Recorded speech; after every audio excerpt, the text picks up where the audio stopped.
Hi, I'm Rachel Wojo, and you're listening to the Caretakers Journey podcast. Welcome to another meaningful conversation. I'm your host, Carole Leathem. As I thought about this episode today, I was remembering sitting in an empty house the morning after I left my husband in a psychiatric lockdown facility. It was early in the morning, I was alone, I hadn't slept, I was worn out, and I found myself crying out to God into an empty room, and I was saying things like, God, do you see what's going on? How am I going to get through this? What am I supposed to do now? I was desperate. I was wanting God to answer, and He did, but it wasn't necessarily the way I wanted it to happen. So I'm confident that there is a listener out there right now who is resonating and feeling like I did, even right now as they're listening to me talk. You're asking the same questions. You're waiting for God to answer. You might be desperate. My guest today is Rachel Wojo, and she has written such a special book called Desperate Prayers, Embracing the Power of Prayer in Life's Darkest Moments. She is an inspirational author, a speaker, a podcaster. Rachel's biblical approach and her personal life experiences empower women, and I love this, to discover our strength and hope in everyday situations. Despite enduring the loss of her father, her mother, and an adult child who had special needs, Rachel remains resilient. And guys, I'm going to tell you, she is. And you should follow her. Go look for the show notes for the social media and her website. You need to follow her. She is deeply in love with her husband, Matt, and cherishes being a mother to her 6 children on earth and 2 that live in heaven. Rachel, welcome to our show today.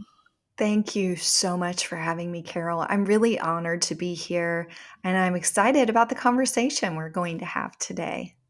Well, I know that there are listeners out there who are asking these questions. Does God really hear? Does prayer really work? And one of the things I realized when I started opening your book and just kind of thumbing through it, before I really dove into it, your book and your words are going to resonate with so many of the hurting people who have cried out to God only to feel like they haven't been heard. And I think every one of us has been in a situation where we've needed to hear from God and we're not hearing it. So the first thing that I noticed when I actually started the deep dive into your book is that each part of the chapter titles includes a 3-word prayer. God fill me, God show me, God free me. So let's start off talking about how can a simple 3-word prayer have such a powerful impact in our lives? Yeah, that's such a great question. I believe that one of the issues that most of us have when we're walking through hard spaces and difficulties is our lack of focus, our inability to think Yeah. clearly. When I lost my daughter, when I experienced miscarriage, when I lost my mother, my father, all of those things happened to me. I didn't realize the fog that would set in and cause me not to be able to think. And so I think the effectiveness of 3-word prayers is that it simplifies the process of praying, and we have a focus. And I believe the power in those 3-word prayers is not in the words at all. And it's not in us at all. The power of those prayers is just our yielding to God. So Oh, when I we love that. say, God, fill me, or God, show me, we're saying, you are God and I am not. And I need your supernatural power beyond myself, or I am not going to be able to function or make it or process these things that are happening to me on earth. So I hope that's helpful in Oh, yeah. regards to Oh, I just know. choosing. I love that because I think what happens is when we get into that desperate circumstance, we are losing our focus. And those simple Mhm. 3 words, what I discovered when I started looking through each chapter and reading each 3-word prayer, what I think it does is it helps us step into the presence of God. God's still there, but we're more aware of it. And when Yes, that's a we're good when we're way. speaking those 3 words, we're opening our heart up and saying, okay, God, I'm paying attention. and it's hard because when we get desperate, it gets scary. And I know that one of the other things that I found in your book, and I loved this, I love what we're about to talk about. You share how your prayers for your daughter Taylor, and I want you to share just a little bit when you answer this question about Taylor and her circumstances, but you shared this thought. Your prayers changed, or they shifted from finding a cure to finding courage. And as a caretaker, oh my gosh, this has been Mm, such an important shift in my own life, because I think we want to find cures, we want to find solutions. So share with us a little bit about Taylor, and then why, and especially how you made that mental shift, because it was a difficult one for me. right. I think it's difficult for all of us who are giving care or taking care of loved ones, whether Mhm. they're children or whether they're aging parents or a spouse who is disabled. Regardless of the specific circumstances, I think Mhm. all of us struggle with really knowing how to ask God for both a cure and courage. Mhm. And I think mine shifted from a cure to courage because in our situation, there was no cure. There was no Oh. treatment. My daughter Taylor was diagnosed with a rare metabolic disorder at the age of 4. Oh. And this disorder left her with neurological degeneration. The process of the disease is gradually losing every skill by skill. It's often called a childhood Alzheimer's. And Mm. so, because there was no cure and there was Mm. no treatment, at first I was angry with God, Yeah. as all of us usually are. The frustration of emotion sets in, but I did take those emotions to him. And I Mhm. do think that that is one of the things that I, quote unquote, did right, Yeah, yeah. because I took those situations to him. And so I'm so grateful that I did, because he's big enough to handle our emotions, Oh, right? He absolutely, absolutely. created those emotions. And so Mhm. he's big enough to handle them. And I really believe that that shift happened, moving Mm. from asking for a cure to asking for courage Mhm. happens because the more time we spend in God's presence, the more we gain his perspective. Mm. And so when I started to see what God was doing and how he was working, and I started to get glimpses of his plan for our Yeah. lives, then I was like, okay, Lord, I'm in this with you, but I cannot do it without you. Oh, oh. And I think when we start, for me, when I start praying for a cure, I care for my husband who struggles with mental health issues, for my mom who has 2 terminal issues, not 1, but 2.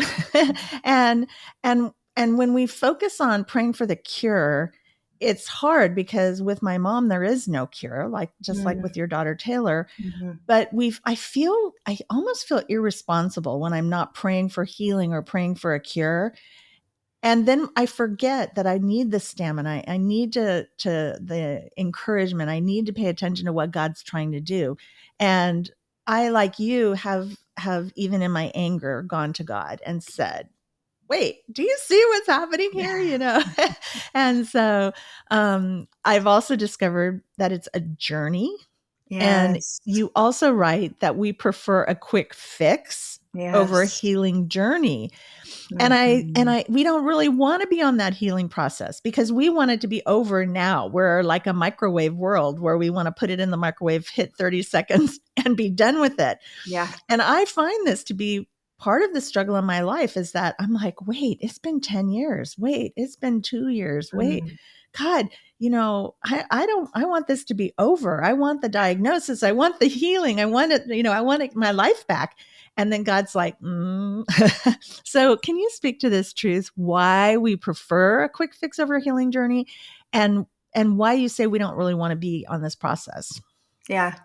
I think a lot of us don't want the process because we Mhm. don't have an appreciation for it. We just Oh, don't that's good. understand that the process itself Mhm. is part of the healing. And Yeah. so, because we don't understand that the process is part of the healing, we just want this Yeah. magic, blind man healed immediately kind of miracle. Most of us want that. Yeah. And there's so much that God wants to do in the healing process. I look at how we're physically healed and what happens when we have a wound that scabs Mhm. over, and then that scab just gets ripped off by something. And Yes. so the Yes. healing has to start all All over over again. again. And Mhm. I think many of us just go around ripping off our own scabs, because we get in such a rush. We're like, "Ooh, I want this to look like what it looked like before." And so we rip Mhm. off the scab, opening up the wound all over again. So, one of the biggest things for me in regards to accepting the Mhm. healing process was just understanding that we cannot box God in and put him within Yeah. our brain, Mhm. our the confines of our human mind Right. are too vast for him. And so, like I said before, when we start to spend time in God's Mhm. presence, we gain more of his perspective. And when he gives us those glimpses, then it can Mhm. be enough to heal Yeah. small parts of us until we experience that ultimate heavenly healing, right? Mhm. Yeah. And I know that for me, you just get fatigued. And I think fatigue is part of the process of the journey. And when I find myself getting fatigued, it's usually because I have stopped focusing on God. I've stopped focusing on his plan. I've Mm, stopped resting, finding ways to rest. And sometimes my desperate prayers actually lead me into a period of rest with him right? because of what we talked about, the Good. shift of wanting to step into his presence.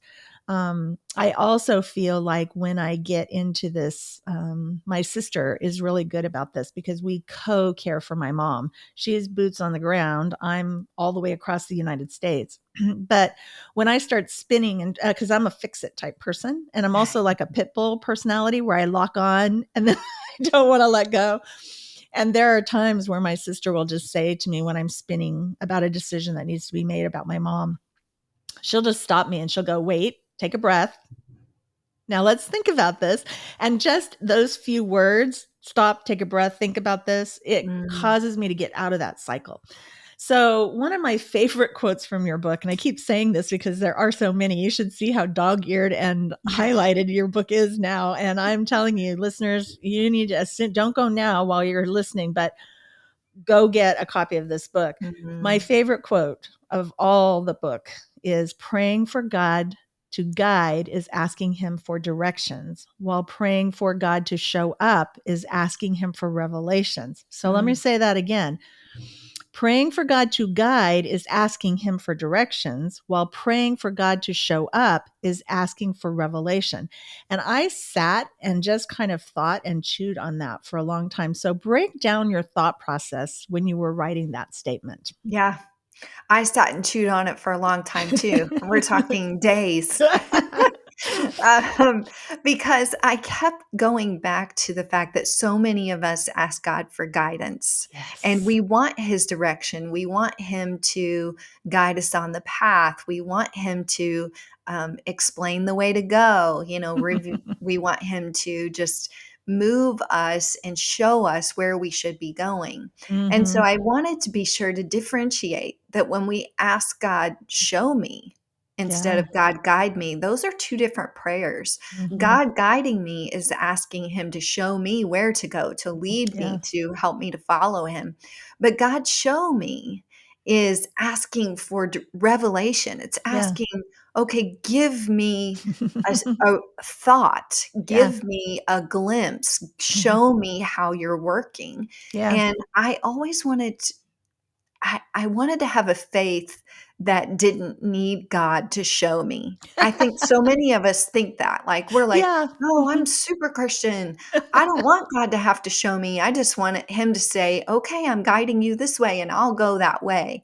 But most of us need a sign of Yeah. some kind.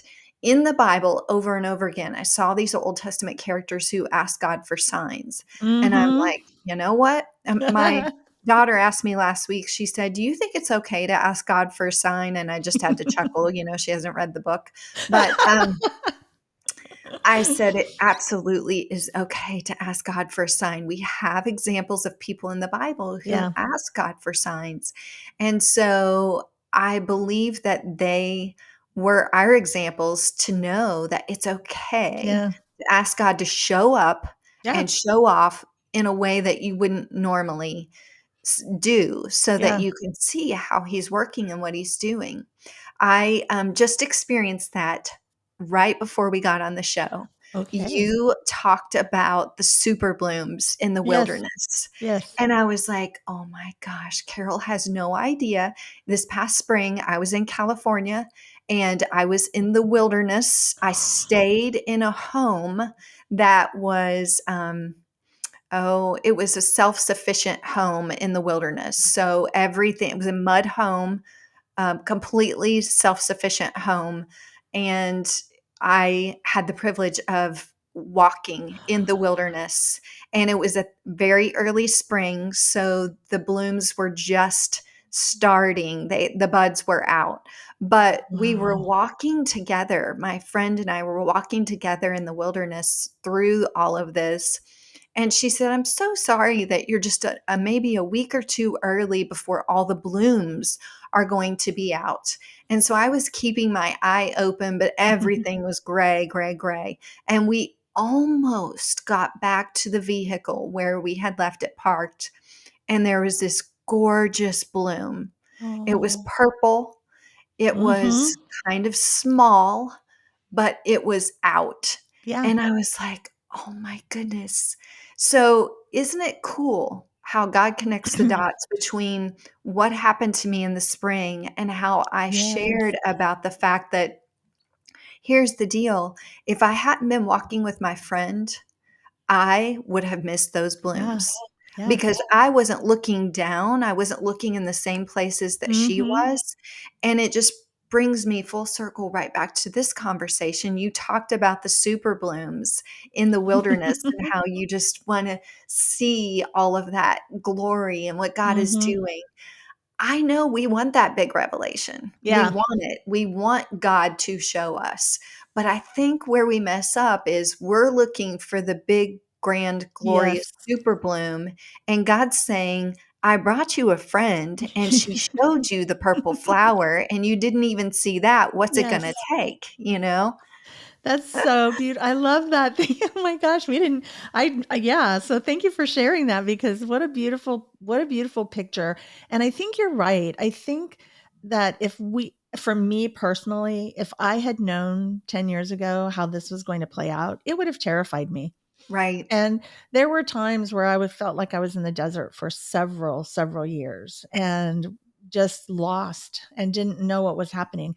And then all of a sudden God starts to reveal his plan and in crazy amazing ways and I'm like, "Oh." So a year ago September, I'm sitting on a porch in Tennessee, in a mastermind group. And out of that came a website and a podcast. And it took me months to be faithful and do it. I was supposed to launch it and I didn't. And then I did. And so I finally did in February. And then the same weekend this past year, same porch, same chair, different group of women. God brought some things that I'm going to be revealing in the next few months, weeks and months that but if I had known it all at that time, it would have been too much. I would have said, no, I can't do this because I, Right. would have been overwhelmed. And I love that picture of praying for revelation because for me, the revelation is knowing that he has a plan. And I don't Right. need to see the whole plan, but I do Right. need to know sometimes that he has a plan. And Yeah. sometimes for me, it's driving down the street and there's something going on that's really causing me distress and I'm desperate and I will just say a short prayer. God, I know you're there, but I can't, I'm scared right now. And very subtly in the background, a song. And it's usually the same song will Mm, come on. And I'll go, "Ooh, there it is again." And I cannot tell you how many times this one particular song has come on over the last 10 mm, years when I've been in distress in the car, because that yeah. seems to be where it happens for me mostly. But it's just that one little sort of smile or hug that God gives me to say, I'm here, I see you, Yeah. because the words of the song are saying that. Right. And it's like, okay, there's the tangible thing I can grab onto. Yes. So each chapter, we kind of touched on this a little bit, but let's dive deeper into it. Each chapter in your book features a real story of a real person in the Bible who had a real need. And my favorite, I kept going back to this chapter, is chapter 1. I read through them all, and you cover a lot of my favorites, but my favorite one was chapter 1, the cry of distress. God, see me. Mm. As a caretaker, I have asked God that more than once. God, do you really see me? Do you know what's happening down here? And you write about one of my favorite characters who's not even like this huge spiritual person, but she's just a person who needed to know that God saw her. And you write about Hagar, and you write Hagar. And I remember this picture so clearly, even now, as I'm thinking back to reading your words, where she's out in the wilderness and she's lost and she doesn't know what to do. And she's run away because she's pregnant and she's going to have a child, and she's a servant, she's a slave. And God tells her to go back. He says to her, Hagar, return. And you write these words, her circumstances didn't change, but her outlook did. Yeah. Chills, even now, as I'm saying those words. So, how does knowing that God is aware of our circumstances help us change our outlook? Yeah, it's a great question. I am thinking about a specific time when I was sitting by my daughter's bedside and she was so sick. Mm, And many days we got through her illness by taking walks outside. I would mm, pop her in the stroller and we would go outside for a walk as far as I could walk, pushing her or her being mm, comfortable according to the weather and so forth, and then come back in. And this particular day, she was too ill to go for mm, a walk. She couldn't be bundled up in the chair. I couldn't even get her down the steps mm, myself in order for her to be able to go. And I remember it was a gorgeous day, and I'm sitting by her bed and I'm looking out the window, and God and I had a lot of conversations there. And one of them, this particular day, was, Lord, it would be so nice if we could just be outside. I wish we mm. could be outside. And the Holy Spirit said to my heart, you can be wishing that you were outside, or you could be grateful for the sunshine that's coming through the window. And it wasn't an accusatory tone. I knew it Mm-hmm. was from the Lord. It was just a gentle reminder, a sweet whisper. And I was like, okay, Lord, I get this. Yeah. And I said, in my heart, I am thankful Yeah. for the sunshine that's coming through the window. And from then on, instead of looking at the horrible circumstances that we had to go through, and there were Mm, so many, in taking care mhm. of someone who's physically ill, what kind of issues you're Yeah. dealing with their body just Mhm. Yeah. failing in so many ways, and whether that's just It's so many ways. it is a hard job.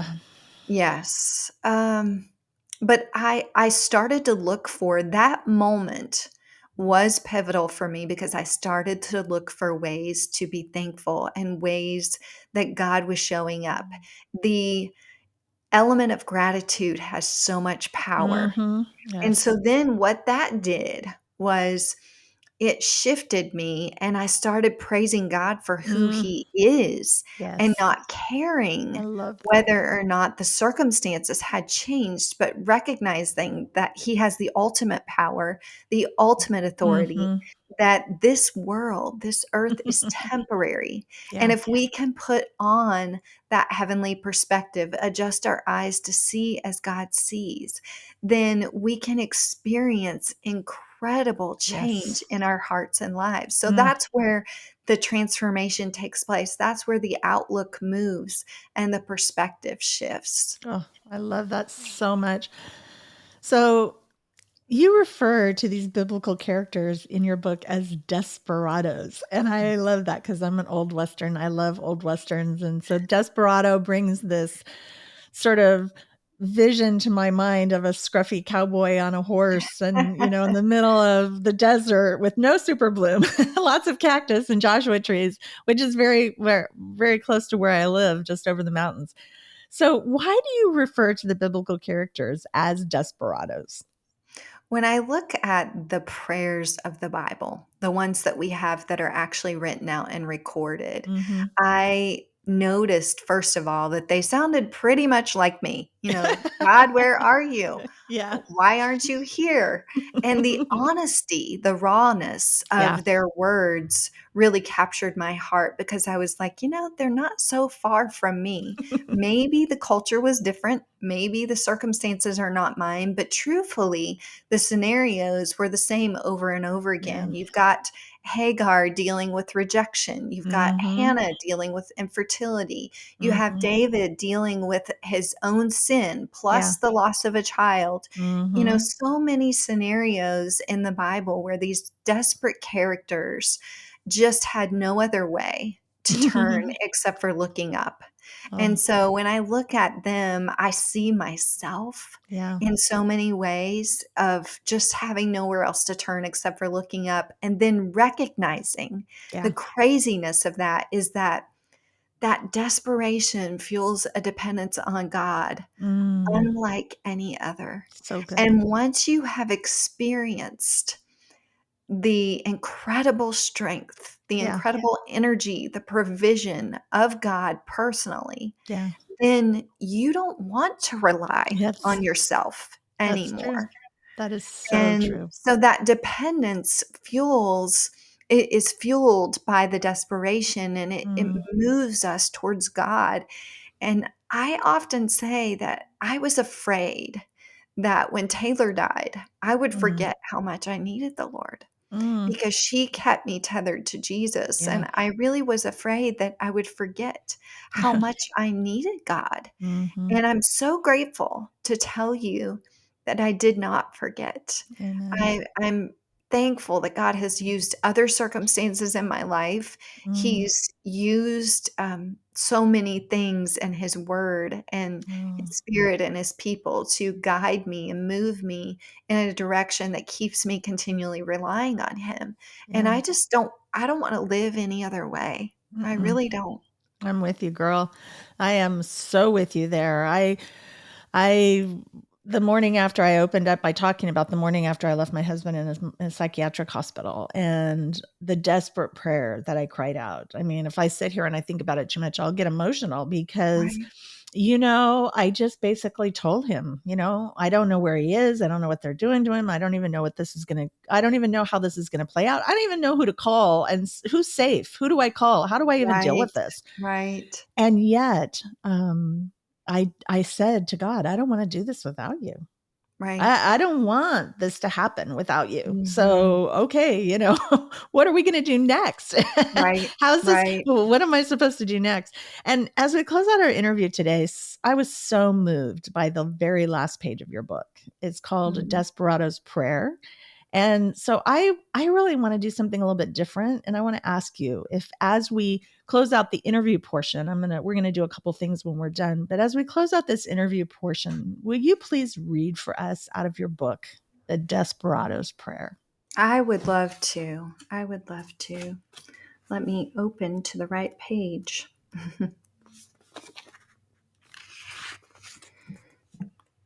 A Desperado's Prayer. God, see me in this desperate space. Hold me close, Jesus. I need you. Nothing but your divine hand of healing will mend my brokenness. There is no quick fix, and I need your help. Reassure my doubting mind. Be my protector, especially as I limp. Lord, guide my every thought and prompt me to ask for directions. You are my refuge. Fill my empty soul with your love. Show me how to see you. Show me how to see as you see. I offer this prayer as a sweet reminder that I am your child. Free me that I may praise your name. Mm, Let me enter the tower of prayer with listening ears on. Revive me. Breathe in me as only you can, because I trust you in this wilderness. Amen. Mm. Ooh, okay. Phew. So beautiful. So beautiful. And that Oh, is the prayer of my heart. And mhm. when I'm a little emotional here. When I read through it as I was finishing your book, I was just sobbing Yeah. because you have tapped into a need that we Yeah. have as caretakers. So thank you. Okay. Mm. So while I compose myself here, Rachel, You're tell us how good. the how the listeners can connect with you. This is raw and transparent, no editing. So where can the listeners connect with you? Thank you for asking. Go to desperateprayers.com Okay, and you'll see all of the links there for you to get the book perfect. wherever you buy books. But Mm. then also, there are a lot of resources there. One of them is a free When You Can't Pray prayer guide. Ooh, And that guide is just, if you have no words and you're really struggling, I always tell people borrow the prayers from amen. somebody else. Mm. And so borrow those prayers in that When You Can't Pray prayer guide. And then there's another resource there as well that's a group discussion guide. If you've got some friends that you're like, man, it would be so much better to do this book together with a couple of gals Yeah. who I know are struggling and we could use this together, then grab that group discussion guide and it will guide you right through the questions as you walk through the book together. I love it. I love it. Thank you so much, Rachel. I like to close out every show by asking my guests the same question because I believe as caretakers, we have to take care of ourselves. And more often than not, we ignore or don't pay attention to our own personal needs. And if we don't take care of ourselves, then we cannot efficiently take care of somebody else. So Right. I try every day to say, what is one thing or what is one self care activity that I'm going to do for myself today? So, Rachel, I'm going to challenge you right now because when you say it, you have to do it. And you may have already done it. Some of my guests have shared something that they've already done. But, Rachel, what are you going to do in the next 24 hours to take care of yourself? Oh, wow. So I'm glad that we're asking on this day because I already made the plan. Oh, I haven't had a meal with a friend in oh, a long time. I can't tell you how long, but it's been a while since it's just been me and a friend. Usually I have my husband, which is yeah. really, really awesome. He's my best friend, but he has small group tonight with his men. And so while he's at men's small group, I am going to go have dinner with a friend, and I'm excited. I love that. I just cracks me up because here's another one of those little God things. As soon as we're done recording here, I am going to go meet a friend, a very sweet friend that she's about 20 years older than I am. She's in her late 80s. Oh, And we're going to go have breakfast together. So that's so yay. fun that our care is both the today is both friends. So thank you so much for joining me today, Rachel, and for encouraging all of the caregivers, me and the other caregivers that are listening. I'm going to put all the links into your website in the show notes so that they can connect with you. And you always hear me say this, but you should. And I just want to say as I close that I appreciate each of you who are listening. Our journey Mhm. as caregivers can be so hard. We can get caught up in so many emotions: fear, exhaustion, anger, impatience. And I don't know about you, but I have a tendency to isolate and feel like I'm all alone. And Yeah. I want you to know that this Caretakers Journey podcast and ministry exists to let you know that you are not alone. You're part of 55 million other caregivers in the United States alone. You are loved and you are seen by me, by Rachel, by the Almighty God. And Yes. I just think that it's so important for us to know that we are not alone. Yeah. So if you would like to know more about my personal caretaking journey, the links to my website, social media, and book will also be in the show notes. My book is called Are You Ready to Find Joy When Life Gets Messy? And boy, do I have a messy life. And those will all be in the show notes. And next week, I will be back for another meaningful conversation about what it looks like to be on the caretaker's journey. And until then, it's all about Him.